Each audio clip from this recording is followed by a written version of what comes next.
Pemirsa Komisi Kepolisian Nasional ikut memberi pandangan terkait kasus raibnya Red Notice buronan Kesi Bank Bali Joko Chandra. Dalam kasus ini sejumlah nama jenderal polisi seperti Brigjen Nugroho, Sekretaris NCB Interpol, dan Kabiro Koordinasi Pengawasan PPNS Bareskrim Brigjen Pol Prasetyo Utomo tengah menjalani pemeriksaan pada Divisi Propam Polri. Benarkah hanya dua jenderal ini yang membuka jalan bagi Joko Chandra sehingga bisa keluar masuk Indonesia dengan leluasa, atau ada aktor intelektual kakap yang berada di balik semua ini? Untuk membahasnya kita akan berbincang dengan anggota Kompolnas Irjen Pol Purnawirawan Bekto Suprapto. Selamat sore Pak Bekto.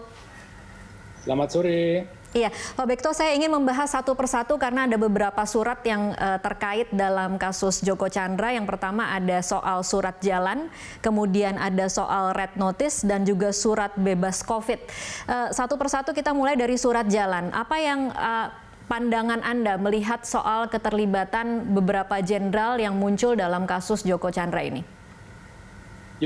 Kompolnas sangat berkepentingan kaitannya dengan peristiwa yang terjadi pada Polri.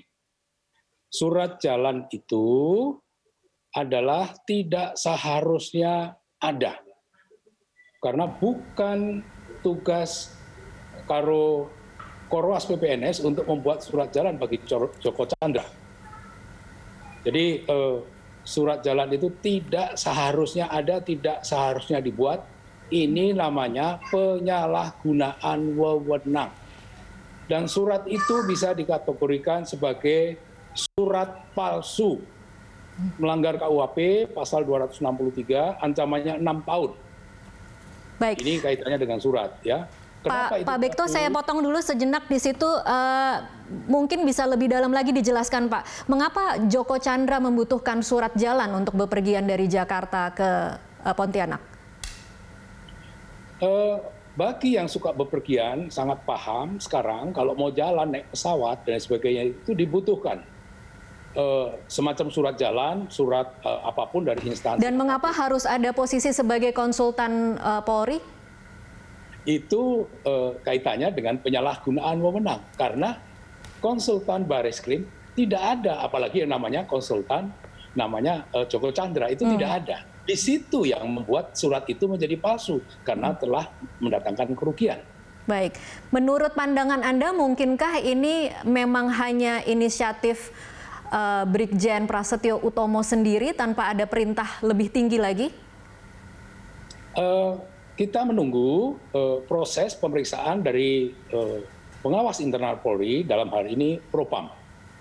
Propam itu memeriksa kaitannya dengan aturan disiplin, kaitannya dengan kode etik profesi. Kemudian dalam pemeriksaan nanti akan ditemukan, kemungkinan besar akan ditemukan kemungkinan tidak pidananya kaitannya dengan surat palsu ini. Nanti harus segera diserahkan kepada Bareskrim. Jadi harus ada koordinasi antara Divisi Propam dengan Bareskrim Polri. Nanti Bareskrim akan menindaklanjuti mengenai tindak pidana apa saja. Karena saya melihat di sini, ini sudah membuat surat palsu, sudah menggunakan surat palsu. Kemudian kaitannya dengan tindak pidana korupsi barangkali, karena saya mendengar ini sudah beredar di lingkungan wartawan, ya, aliran-aliran dana yang masuk dari Joko Chandra, ya, sampai dengan ke Brigjen Prasetyo. Bagaimana meyakinkan masyarakat, Pak Bekto, kalau pemeriksaan oleh Propam terhadap seorang Brigjen Polri ini akan benar-benar mengungkap siapa di balik pemberian surat jalan ini?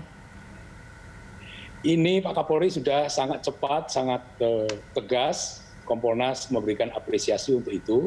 Kalau seandainya ya Brigjen Prasetyo itu ada orang lain, dia ditahan, dia akan mengigau, dia akan berbicara siapa saja yang terlibat. Seandainya dia hanya mengaku dirinya sendiri, Propam dan Bareskrim yang akan membuktikan, ya, karena ada rekaman percakapan, ya, ada aliran dana dan sebagainya, itu semua akan ditelusuri satu persatu, termasuk pembuatan surat jalan Di lingkungan Polri, surat jalan itu ada prosedurnya, ada otentifikasi, ya, dimulai dari konseptornya siapa, dasarnya siapa, atasan konseptor katakanlah Kasubag, atasan Kasubag katakanlah Kabag, itu semua harus ikut ada. Saya dengar informasi bahwa itu semua tidak ada, dikerjakan sendiri. Bahkan Bareskrim sudah menyita komputer yang dipakai untuk bekerja, untuk membuat surat jalan ini dilakukan oleh Prasetyo Utomo sendiri. Baik, kita bergeser soal red notice, Pak Bekto. Bagaimana Anda melihat soal red notice ini? Karena kalau kita lihat red notice ini tidak diperpanjang sejak 2014, kemudian kalau dari sisi Brigjen Nugroho berkilahnya adalah ini tidak diperpanjang karena tidak ada permintaan dari Kejagung. Siapa yang lalai di sini?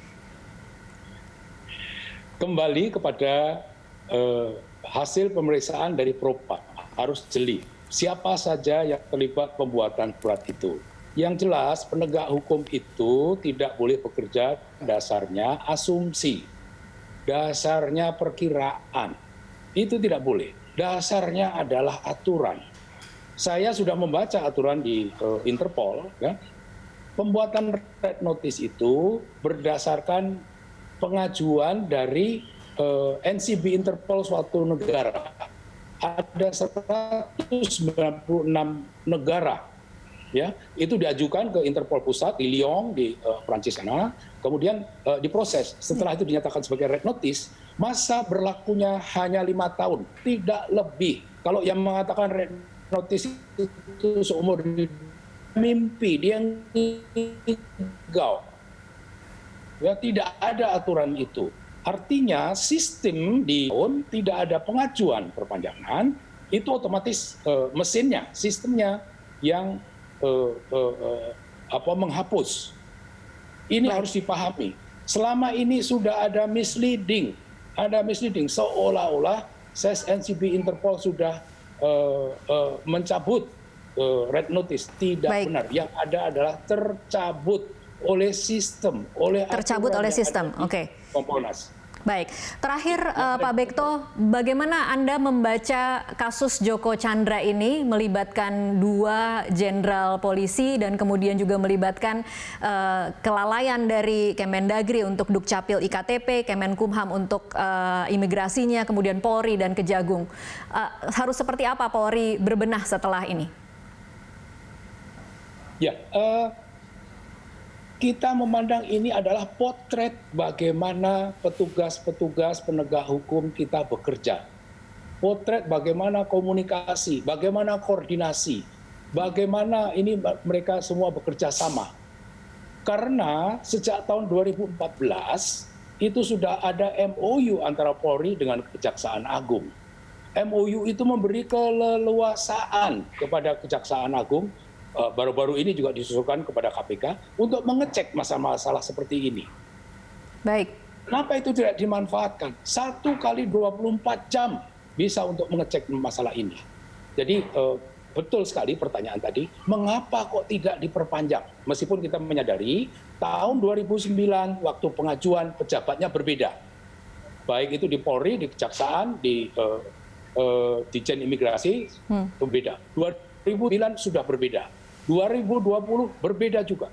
Ini merupakan bahan-bahan pertanyaan nanti baik oleh Propam untuk khusus lingkungan Polri, kemudian nanti untuk Bareskrim. Bareskrim bisa bertanya kemana-mana, ya, termasuk instansi lain. Baik, terima kasih Pak Bekto sudah bergabung bersama kami di Prime Time. Pemirsa, itu tadi Bekto Suprapto, anggota Kompolnas.